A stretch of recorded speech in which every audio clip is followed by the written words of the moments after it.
Bonjour à tous et merci de nous rejoindre sur cette tribune réservée à l'éducation et à l'inclusion financière. Ce numéro d'Inclus Finance s'inscrit dans le cadre de la Journée mondiale de l'épargne qui aura lieu le 31 octobre prochain. Alors, nous, l'équipe de CIF Group et de DBCOM ont initié une série d'émissions sur l'épargne. Ce premier numéro sera consacré donc au thème épargner dans les institutions financières formelles. Quel intérêt pour les populations? Et avec moi ce matin donc pour débattre de cette thématique, Armel Alavor, promoteur de la Journée mondiale de l'épargne au Bénin. Armel Alavor, bonjour. Bonjour monsieur. En face de vous, Ignace Dovi, le directeur du consortium Alafia. Ignace Dovi, bonjour. Bonjour.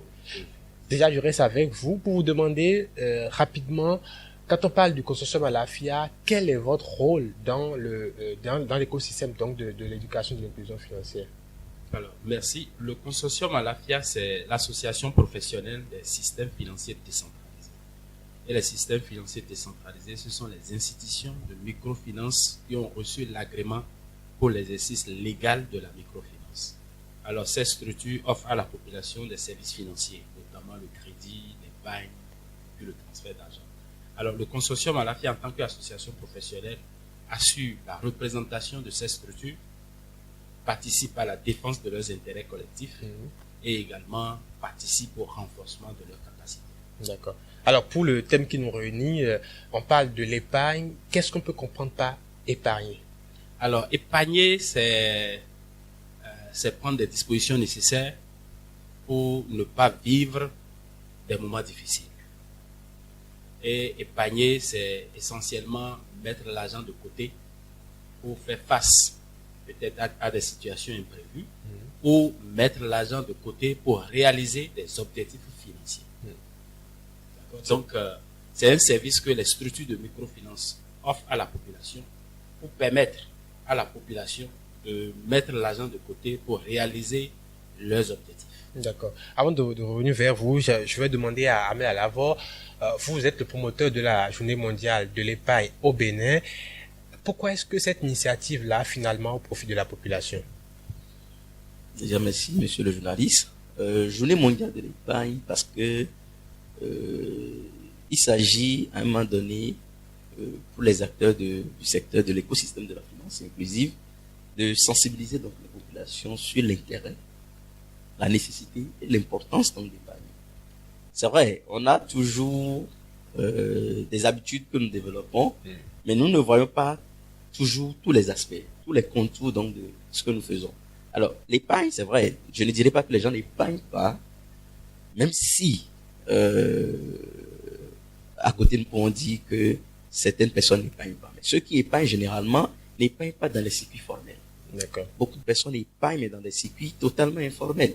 À la maison, sous le matelas, ou chez des tontiniers informels. Il y a tellement de pratiques qu'il faut que des institutions, notamment celles-là qui s'intéressent à la modération de l'épargne de façon formelle, puissent effectivement sensibiliser la population sur, disons, les risques.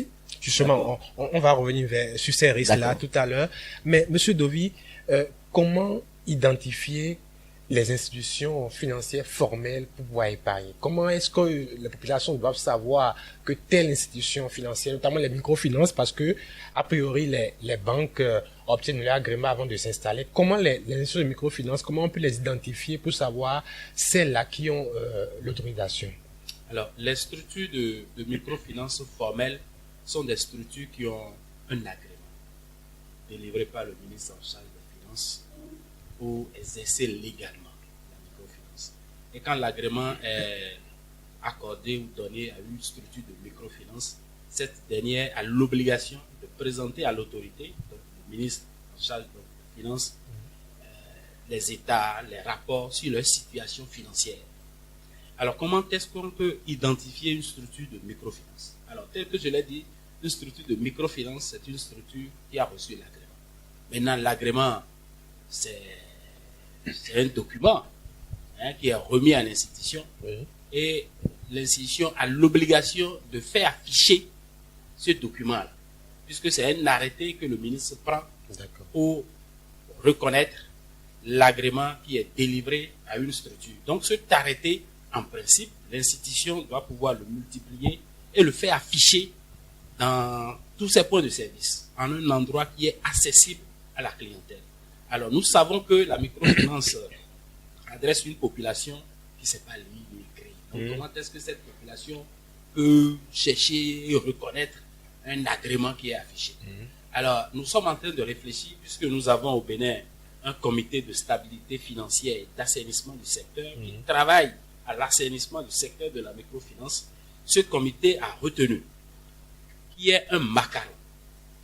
D'accord. Un macaron qu'on va remettre à toutes les structures agréées pour que ce macaron soit affiché à tous les points de service des entités qui sont reconnues par le ministère, donc des entités agréées.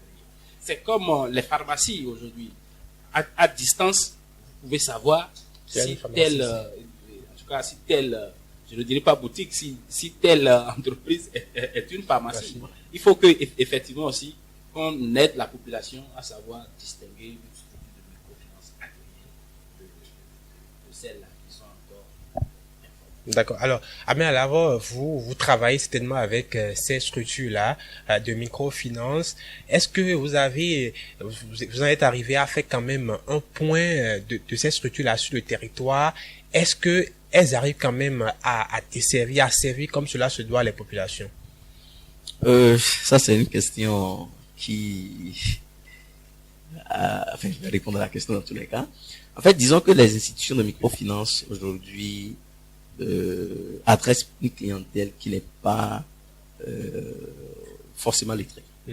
C'est une clientèle qui est, si vous voulez, en fait l'éducation financière, qui a besoin d'être sensibilisée et qui a besoin d'être coachée, si vous voulez.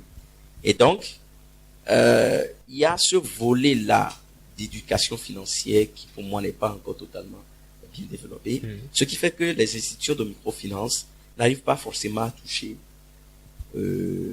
la cible dans toute son entièreté. Il y a des aspects qui ne sont pas encore abordés et ces populations-là n'ont pas encore perçu vraiment l'intérêt pour elles d'aller vers les institutions de microfinance. Et donc, je pense que pour ce qui est des activités de transformation en affaires, je crois que il y a certainement des actions qui sont en cours pour permettre aux institutions de microfinance d'avoir donc des dispositifs qui puissent toucher vraiment le plus grand de clients. Parce que je pense que en termes de couverture géographique, on n'a pas encore vraiment couvert le territoire. Et donc, il y a encore des parties où même le client, enfin, les citoyens ne savent même pas qu'il y a un service financier qui peut être offert par une institution. D'accord. Alors, la question qu'on va aborder tout à l'heure va vous intéresser, vous deux invités, l'intérêt que la population a à épargner dans une structure financière formelle. Quels sont les avantages? Oui, Monsieur Dovi tout à l'heure avait souligné que l'épargne permet donc à celui qui l'a constitué donc de faire face à des chocs financiers. De façon pratique pour ces populations-là. Oui, quelqu'un qui épargne dans une institution financière formelle, déjà, c'est pour sécuriser ses ressources, puisqu'il y a ce que nous appelons généralement le triangle magique. En fait, c'est déjà pour sécuriser les ressources, c'est déjà pour avoir accès à son argent à tout moment, et c'est déjà pour espérer également une rentabilité, un taux d'intérêt, même si ce n'est pas forcément élevé. Donc, il y a déjà ces trois éléments-là qui motivent donc les populations à aller vers l'épargne. Et quand vous allez vers l'épargne, c'est également, comme l'a dit M. Dovi, c'est pour faire face à des imprévus. Soit c'est pour faire face, c'est pour réaliser un objectif, d'accord, que vous avez, et donc vous épargnez pour l'atteinte de l'objectif. Et ça vous permet également de contribuer au développement de votre pays, parce que quand vous mettez des fonds dans une institution financière formelle, vous lui donnez donc les moyens d'appuyer d'autres institutions, parce qu'une institution financière mobilise l'épargne, mais dans le même temps fait du crédit. Et donc, l'épargne qui est mobilisée au niveau donc, de la clientèle, qui est donc une épargne formelle, peut être utilisée pour financer l'économie. Donc déjà, voilà quelques avantages et voilà l'intérêt que cela présente véritablement pour la population. Monsieur Dovi, sur la question. Oui, je peux compléter en disant que l'épargne a plusieurs avantages. Et l'un de ces avantages, c'est que le déposant ou l'épargnant, en épargnant, arrivera à observer une certaine discipline dans cette dépense. Puisqu'il faut des revenus Hein? Si on a la chance de gagner des revenus, et lorsqu'on décide d'épargner, on est appelé nécessairement à observer une certaine discipline parce qu'on se dit, les revenus que je gagne ne sont pas assez suffisants pour me permettre de réaliser mon objectif tout de suite. Il va falloir donc que je mette l'argent de côté. Parce que je peux aller emprunter pour pouvoir réaliser mon objectif. Mais quand j'emprunte, il va falloir que je rembourse. Parce que c'est une dette, c'est l'argent des autres, il faut nécessairement rembourser. Et si je ne veux pas prendre ce risque, alors il est important que j'épargne. Donc, si je décide d'épargner pour réaliser cet objectif, c'est parce que l'objectif m'est assez pertinent et il va falloir que je me sacrifie un tout petit peu pour pouvoir l'atteindre. Donc, je suis appelé à observer certaines disciplines dans mes dépenses. Le deuxième élément, en épargnant également, on va se mettre un peu aussi à l'abri des pressions financières. Parce que lorsque je n'épargne pas, il se peut qu'il arrive des moments où j'aurai besoin de dépenser plus d'argent. Oui. C'est l'enfant qui tombe malade, c'est l'enfant qu'on a renvoyé de l'école, c'est peut-être une opportunité qui se présente à moi, peut-être que le voisin du village veut vendre sa parcelle, et telle personne a quelque chose à vendre et je suis dans le besoin. Donc, quand je vais apprendre, il va falloir que je trouve l'argent. Mais voilà que je n'ai pas épargné. Donc, je suis obligé alors de faire recours au crédit. D'accord. Et faire recours au crédit, c'est payer le crédit après et les intérêts. Donc, pour ne pas payer, d'abord, il se peut que l'on me renvoie parce que, puisque je n'ai pas l'habitude d'épargner, quelle est la caution que celui qui va me faire le crédit va avoir? Puisque je n'ai pas de garantie, à savoir mettre l'argent de côté. Donc, je ne pourrai pas rembourser. Donc, il me sera difficile de mobiliser un crédit demain. Donc, il est important que j'épargne. Et quand j'épargne encore dans une institution financière, quand j'aurai besoin de crédit, cette institution peut facilement me l'octroyer puisque l'institution va voir quel a été mon comportement, quel est mon parcours.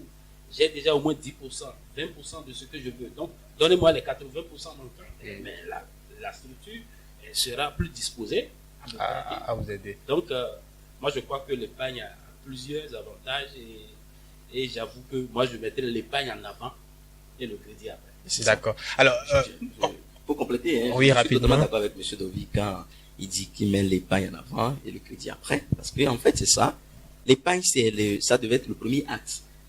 À travers l'épargne, vous faites confiance à l'institution. Et après, vous demandez à l'institution de vous faire confiance.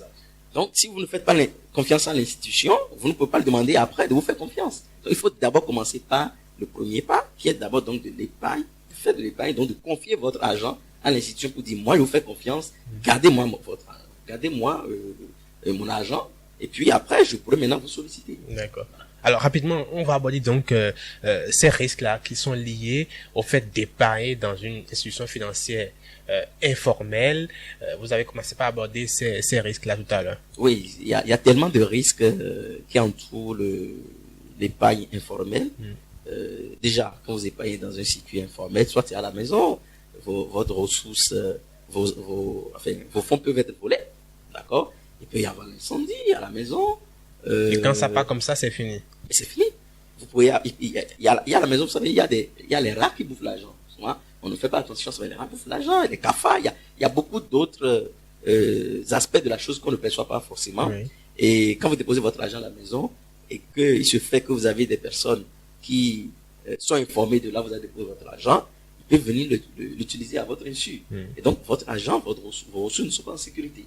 D'accord? Quand c'est chez des tontiniers où vous déposez l'argent, des tontiniers informels, qui ne sont pas reconnus par le régulateur, c'est des gens qui peuvent disparaître du jour au lendemain avec vos fonds et vous ne pouvez pas les assigner en justice, vous ne pouvez même pas les convoquer parce que généralement, quand vous les convoquez, on vous demande si la personne vous a dit qu'elle est agréée pour mobiliser l'épargne.